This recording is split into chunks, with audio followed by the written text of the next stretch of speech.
Selamat malam, Kaltim Headline Malam kembali hadir bersama saya, Rosmi Rahmat. Sejumlah informasi penting akan kami hadirkan untuk Anda dan berikut di antaranya.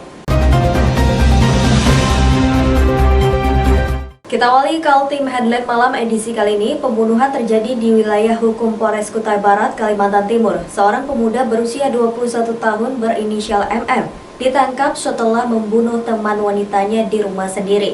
Motif pembunuhan ini karena perempuan itu tidak mau diajak berkencan. Berikut informasinya.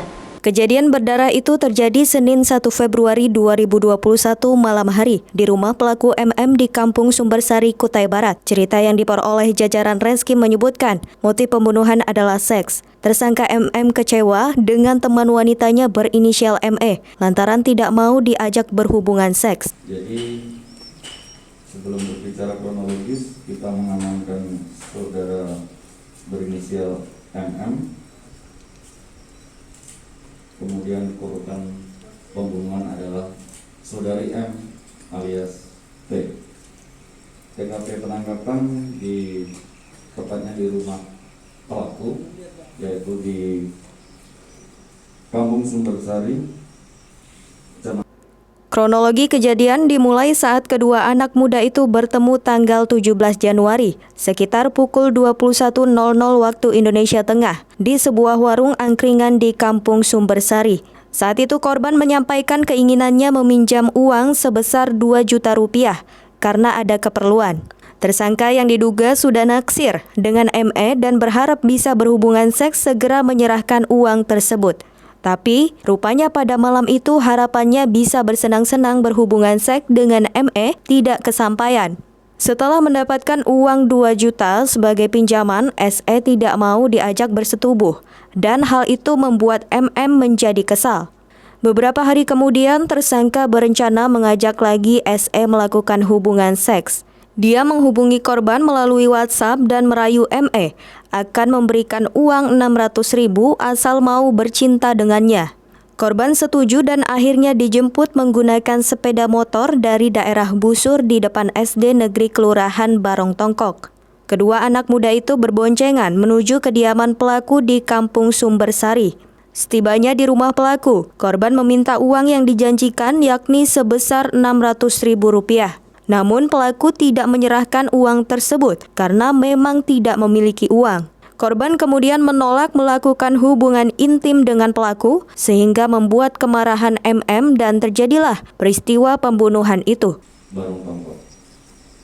Motif dari pembunuhan ini adalah bahwa pelaku merasa kecewa dan sakit hati karena kronologisnya adalah pada tanggal 17 Januari 2021 bahwa pihak korban meminjam sejumlah uang kepada pihak pelaku. Namun ada keinginan pihak pelaku untuk menyetubuhi. Tim Kaltim TV, Henry melaporkan dari Kutai Barat.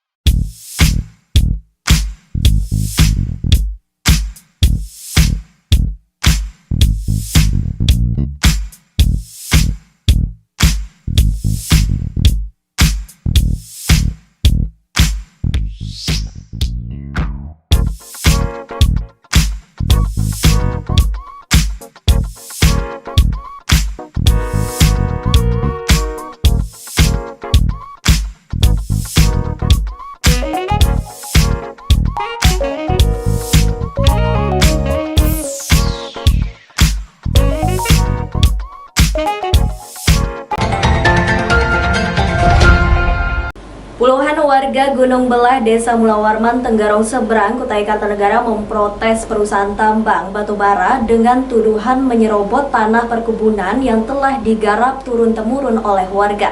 Konflik lahan terjadi antara warga Gunung Belah RT 15 Desa Mulawarman Tenggarong Seberang Kabupaten Kutai Kartanegara. Menurut warga, dari sekitar 300 hektar lahan, sudah 125 hektar diserobot tanpa adanya ganti rugi. Karena tidak ada respon dari pihak perusahaan, masyarakat mengancam menutup lahan, sehingga perusahaan tidak bisa memanfaatkan lagi lahan tersebut. Warga mengaku selama ini sudah cukup bersabar, karena sejak tanah digusur, mereka kehilangan lahan peninggalan leluhur mereka. Sementara pihak perusahaan tak mau berdialog, bahkan berusaha mengerahkan aparat hukum untuk meredam gejolak warga. Yang kapan? Lahan ini bermasalah. Oh ya, sudah berapa tahun Pak? 10 tahunan. Mulai dipertahankan sampai terus-terus dipaksa sampai habis, sedikit-sedikit kuburan habis, rumah habis, tanaman habis, sawah habis. Dipertahankan tapi mereka maksa terus. Sehingga mereka nggak berani. Apa saja isi perkebunan itu Pak? Tanam? Kalau itu memang perladangan tradisional, tapi memang ada kuburan keluarga Pak Balang, ada tanaman teman-teman yang ada lahan di situ, ada rumah sampai tingkat 2 itu ada foto-foto. Nanti orang bisa tunjukkan foto-foto. Habis semuanya itu Pak? Habis, karena sekarang kan tidak ada lagi. Karena terus digarap sampai habis. Jadi mereka ini sebenarnya sudah, menurut saya sudah hampir mati langkah ini. Mau nuntut bukti nggak ada, cuman foto-foto aja lagi.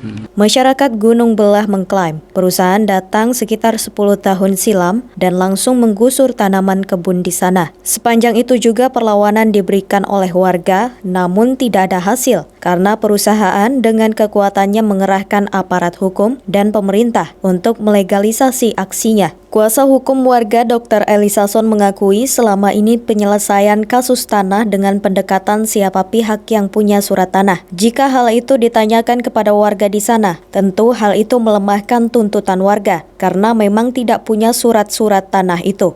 Aparat hukum harus memperhatikan adanya hubungan hukum masyarakat dengan tanah yang digarap, seperti adanya kebun tanaman keras, tanaman musiman dan buah-buahan, serta kuburan tempat leluhur mereka dimakamkan. Mereka buka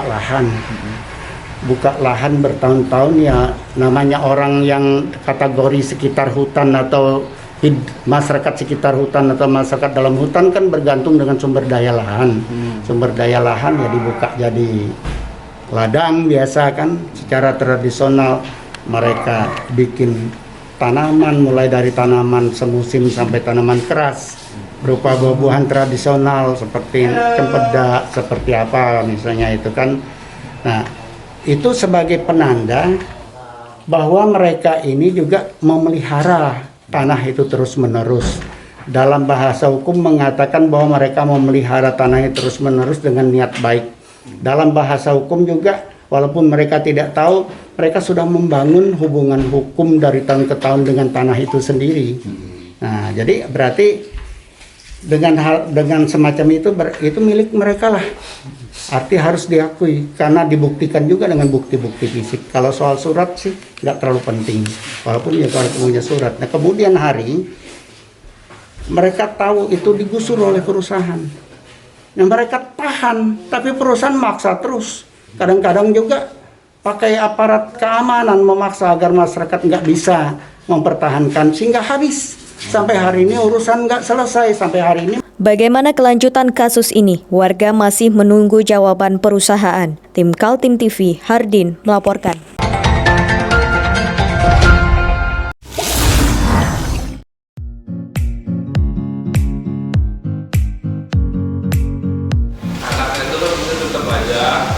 Cara mudah beriklan digital di Kaltim TV.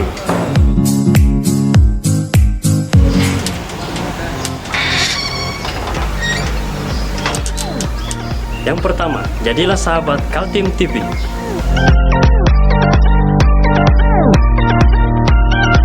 Dengan Rp1.000.000, para sahabat mendapat 20 kali tayang di slot berita kamu.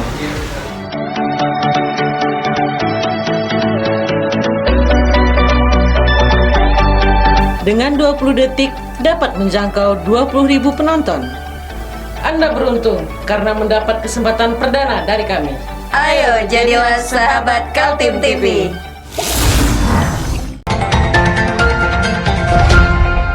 konflik warga dengan perusahaan tambang batubara di kawasan Gunung Belah, Desa Mulawarman, Tenggarong Seberang belum juga mereda. Warga ngotot akan menduduki lahan yang diklaim milik mereka. Sudah 11 tahun lebih warga Gunung Belah, Desa Mulawarman menunggu. Sepanjang waktu itu warga tidak bisa menggarap lahan yang telah digusur menjadi lahan tambang sebuah perusahaan.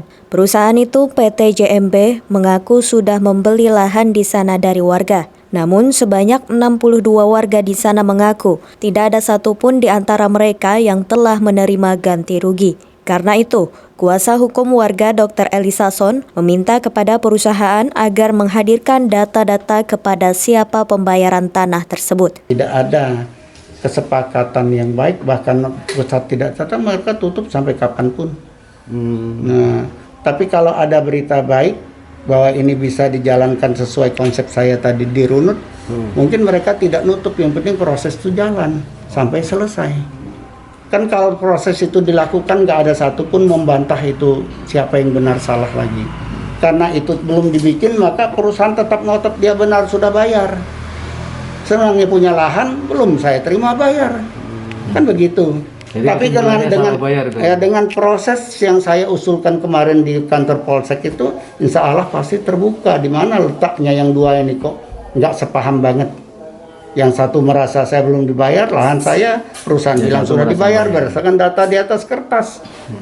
Nanti proses yang saya usulkan itu untuk mencari kalau sudah dirunut di mana yang nggak nyambung ini, pasti ketemu. Warga Gunung Belah menceritakan kalau mereka adalah penggarap tanah di situ. Mereka melakukan penanaman padi dan juga tanaman keras. Bahkan ada kuburan dan bangunan-bangunan yang kini semuanya sudah tergusur. Pertama kita kan di sana menanam, mengelola lahan itu sudah dulu, udah lama sekali.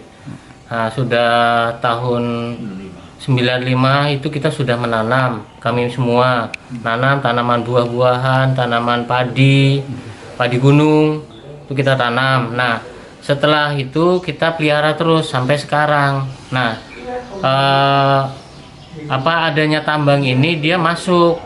Nah udah kita kasih tahu, kita ini teman ya apa sih ini Pak. Nah alhamdulillah kepala suku membantu kita sampai sekarang ini untuk penyelesaian kasus ini Pak. Dan saya tambahkan juga, walaupun demikian kami pun sudah mengirim surat ke pihak Presiden. Waktu itu pernah ada surat, dan pernah juga ke pihak Komnas HAM, dan itu pun menyatakan untuk mengurus karena wilayah daerah, maka harus kembali ke wilayahnya dengan cara baik-baik, bijaksana dari pihak pemerintahan. Namun dari pihak pemerintahan setempat kurang merespon dengan kebijakan masyarakat. Itu yang kami minta. Kami minta tuntutan masyarakat, cuma minta bagaimana sih bisa tuntutan kami tercapai. Nah, itu yang kami minta bantuan kepada pihak-pihak yang berwajib atau pihak yang mau membiasakan kami bersyukur jika kami terbantu dengan adanya ini. Konflik lahan masih terus berlanjut. Warga mengultimatum, kali ini pihaknya akan berkeras mempertahankan lahan milik mereka. Tim Kaltim TV, Hardin melaporkan.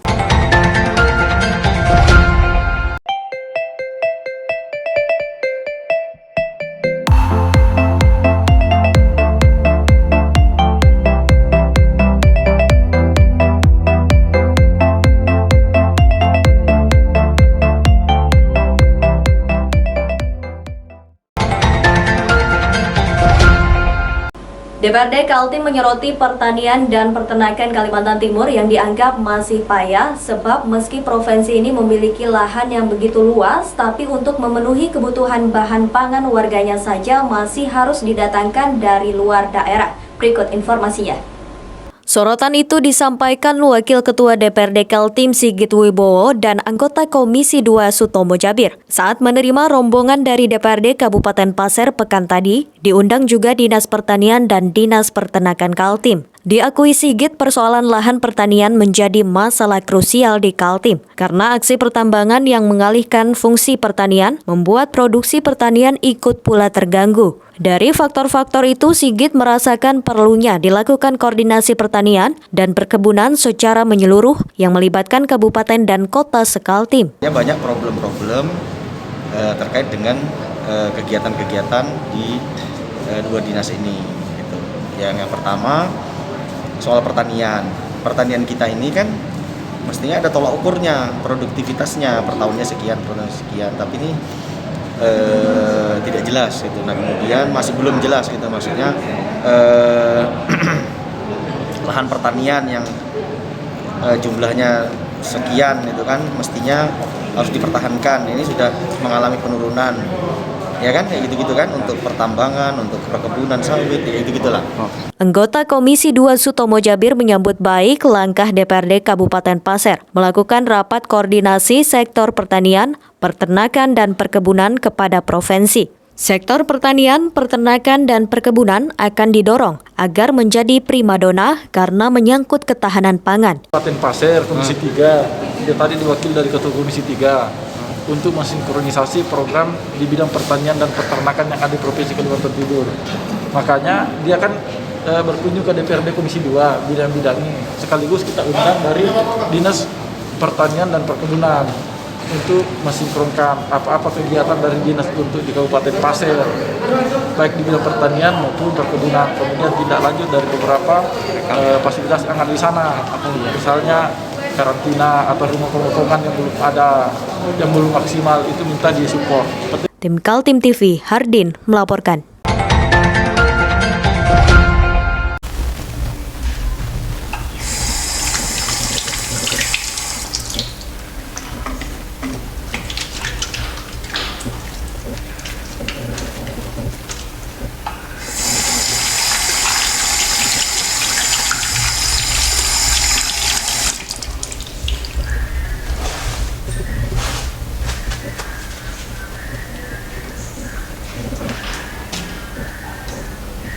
Meskipun di rumah saja, kita tetap selalu menjaga kesehatan, cuci tangan, menggunakan hand sanitizer.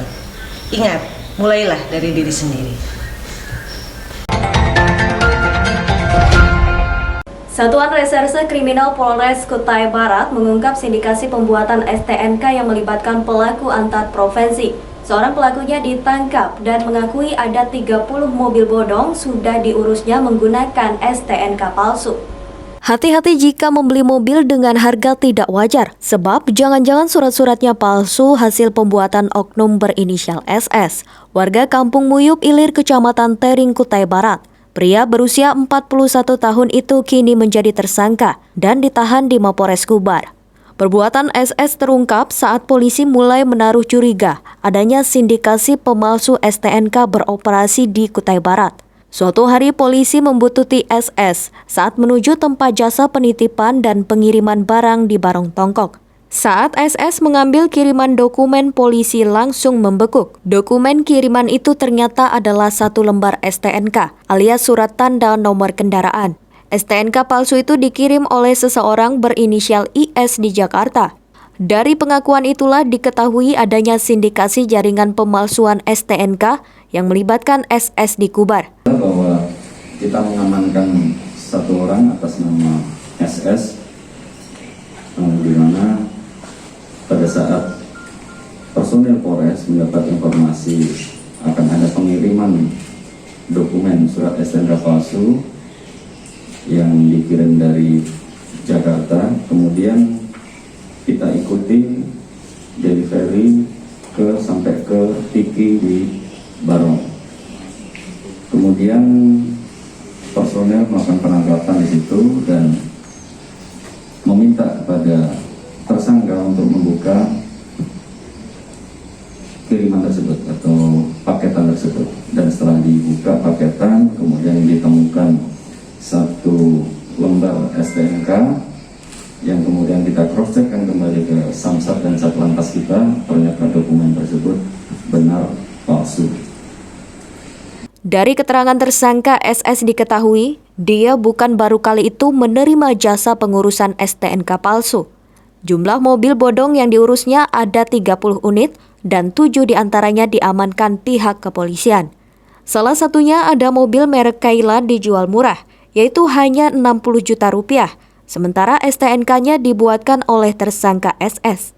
Tersangka SS mengakui jika ada order dari warga mengurus STNK palsu, dia mengorder ke seorang kenalannya di Makassar bernama IS.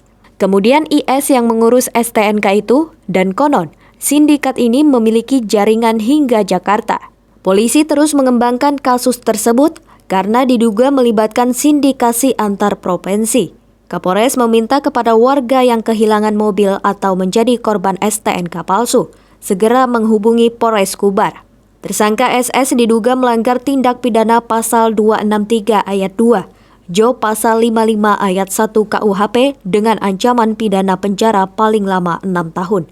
Tim Kaltim TV melaporkan.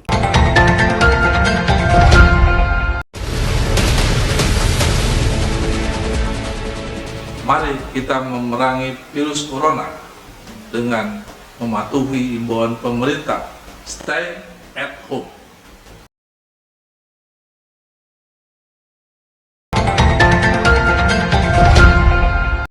Demikian Kaltim Headline Malam edisi kali ini. Informasi lainnya dapat Anda simak melalui situs website kami www.kaltim.tv, channel YouTube dan fanpage Facebook Kaltim TV. Jangan lupa untuk selalu patuhi protokol kesehatan. Saya Rosmi Rahma bersama kerabat kerja yang bertugas pamit undur diri. Selamat malam dan sampai jumpa.